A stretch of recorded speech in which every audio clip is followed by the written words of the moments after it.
အင်ဒိုစားစရာအညက်ပညက်ကိုမန္တလေးမြို့တစ်ဘက်မှာအေးအေးဆေးဆေးဆိုင်မှာထိုင်ပြီးစားလို့ရတဲ့အရာကောင်းတဲ့ဆိုင်လေးတစ်ဆိုင်ကိုဒီနေ့ညွှန်းပေးပါမယ်။ဒီဆိုင်လေးမှာကဒီနောက်ပိုင်းနိုင်ငံတော်စားစရာဖြစ်လာတဲ့အင်ဒိုကြက်ကြော်အညက်ပညက်အပြင်ကြက်ကြော်လုံးပေါင်းကြက်မဲဆက်လက်ဝက်ဆက်လက်ကြက်ဆက်လက်တွေအစုံရတဲ့အပြင်ကိုဒီရက်ပိုင်းမှာအရန်ကို trend နေတဲ့ပေါက်ကျန်းတုံဖူးတွေအထိပါအစုံစားလို့ရပါတယ်။လူငယ်တွေအကြိုက်ဆိုင်လေးတစ်ဆိုင်လို့ပြောရမှာပေါ့နော်။ဆိုင်လေးကဖွင့်ထားတာမကြသေးပေမဲ့လူငယ်ဆန်ဆန်နဲ့တက်တက်ရရက်ကလေးချစ်စရာလေးပေါ့နော်။ပြီးတော့နီရိုဒီမှာအင်ဒိုကြက်ကြော်ပဲဆက်စားအသားဆက်လက်တွေပဲဆက်စားမုံဖက်အချင်းရည်တွေကိုကိုယ်စိတ်ကြိုက် free flow ယူလို့ရတာလေးကိုလည်းသဘောကျပါတယ်။မြို့တစ်ဘက်ကလူတွေအတွက်သတင်းကောင်းပါနီကတော့နီတို့အိမ်သားလေးမှာတင်ဒီလိုမျိုးအင်ဒိုကြက်ကြော်လက်လက်ဆက်ဆက်ကိုမှကိုစားချင်တဲ့အချိန်ကိုမှာစားလို့ရတဲ့ဆိုင်ကိုရှာတွေ့သွားပါပြီ။ပုံမှန်ဆိုရင်တော့နီထမင်းတွေပါစားရင်လက်နဲ့တိတ်ပြီးတော့စားလိမရှိပေမဲ့ဒီအင်ဒိုကြက်ကြော်ကကြတော့လေလက်နဲ့စားမှကိုမှသူကကောင်းတာတဲ့အဲ့တော့နီလက်နဲ့ပဲစားပါမယ်။အင်ဒိုကြက်ကြော်စားမယ်ဆိုရင်ဒီမှာတော့အချင်းရည်တွေလည်းထထားပြီးပေမဲ့နီကတော့ဒီလိုမျိုးလီမွန်လေးပဲညှစ်ပြီးတော့စားရတာကိုပို့ပြီးတော့ကြိုက်တယ်ပေါ့နော်။ကဲကြက်ကြော်လေးကလေဒီမှာနီကိုကျွတ်ရွနေရပဲလက်နဲ့ဖဲလိုက်တာကိုမှလေမွှနေရပဲဆိုတော့နီထမင်းလေးနဲ့စားပါမယ်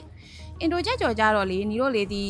မုံတီရေပိုင်းနဲ့လည်းစားကြရရှိရပေါ့နော်နီကတော့ personally ထမင်းဖြူနဲ့ပဲပို့ပြီးတော့လိုက်တယ်လို့ထင်တယ်ထမင်းဖြူနဲ့အဲ့လိုဆက်ဆက်ကလေးစားရတာကိုပို့ပြီးတော့ကြိုက်ပါတယ်ကဲစားကြပါဦး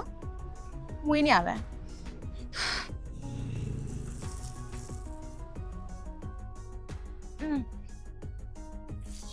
သူငရုတ်တီးရလေနီတို့ကြည့်လိုက်ရင်တော့ငရုတ်တီးကအများကြီးဖြစ်နေပေမဲ့ထမင်းလေးနဲ့တွဲပြီးတော့စားလိုက်တဲ့အခါမှာလေမစားနိုင်တော့တဲ့အထိဆက်နေရမျိုးမဟုတ်ဘူးဒါပေမဲ့ဆက်တော့ဆက်တယ်အဆက်ကြိုက်တဲ့လူတွေပဲဒီအင်ဒိုပညက်ကိုစားနိုင်ကြမှာပေါ့နော်အညက်ပညက်ခေါ်တာပေါ့အညက်ပညက်ကိုအဆက်ကြိုက်တဲ့လူတွေပဲကြိုက်ကြမှာမိကတော့အရန်ကြိုက်တယ်သူ့ရဲ့ငရုတ်တီထောင်ငရုတ်တီအနစ်ရတာနဲ့ကြက်ကြော်ရဲ့မွမွရွရတာလေးကအရန်လိုက်တယ်ကြက်ကြော်ကအထဲထဲထိကိုအရတာဝင်နေတော့ပို့ပြီးတော့စားလို့ကောင်းတယ်ဒီဆိုင်မှာကအင်ဒိုကြက်ကြော်ကိုထမင်းဖြူနဲ့ယူမယ်ဆိုရင်14500ကျမှာဖြစ်ပြီးတော့အင်ဒိုကြက်ကြော်ကြီးပဲတီးတန့်ဆိုရင်တော့13500ကျမှာဖြစ်ပါတယ်သူကလေကြက်သားကတော်တော်ကြီးကိုကြီးရမို့နေတို့အသားကိုချွေသားစရာမလိုဘူးထမင်းနဲ့နဲ့အသားများများနီးကြိုက်တဲ့ပုံစံအတိုင်းစားလို့ရပါတယ်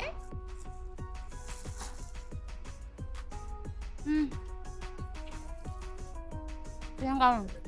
ကဲဆိုတော့အရေးအကြီးဆုံးဖြစ်တဲ့ဆိုင်နာမည်နဲ့ဆိုင်လိပ်စာဆိုင်လေးရဲ့နာမည်ကတော့ Pork Harvest လို့ခေါ်ပါတယ်မြို့တစ်ဘန်ဒီလိုမန္တလေးမြို့55ဘီလန်105နဲ့106ကြားမှာရှိပါတယ်ခွင့်ချိန်ပိတ်ချိန်ကတော့နေ့လယ်12နာရီမှာစရပြီးတော့ည8ခွဲအထိကိုဒီလိုမှာလို့ရတယ်ဆိုင်မှာလည်းလာစားလို့ရတယ်ပေါ့နော်ဆိုတော့ဒီပိုင်းနဲ့မှာစားချင်တာပဲဖြစ်ဖြစ်နေ့လိုမျိုးဆိုင်လာပြီးတော့အေးအေးဆေးဆေးလေးစားချင်တာပဲဖြစ်ဖြစ်လူငယ်တွေကြိုက်ကြမဲ့ဆိုင်လေးတစ်ဆိုင်မို့လို့ဒီနေ့ဒီ vlog လေးနဲ့ sharing လေးလုပ်ပေးလိုက်ပါတယ်ဆိုတော့နောက်ထပ် vlog ကြမှာနေ့တို့ပြန်တွေ့ကြမယ် bye bye see you at next vlog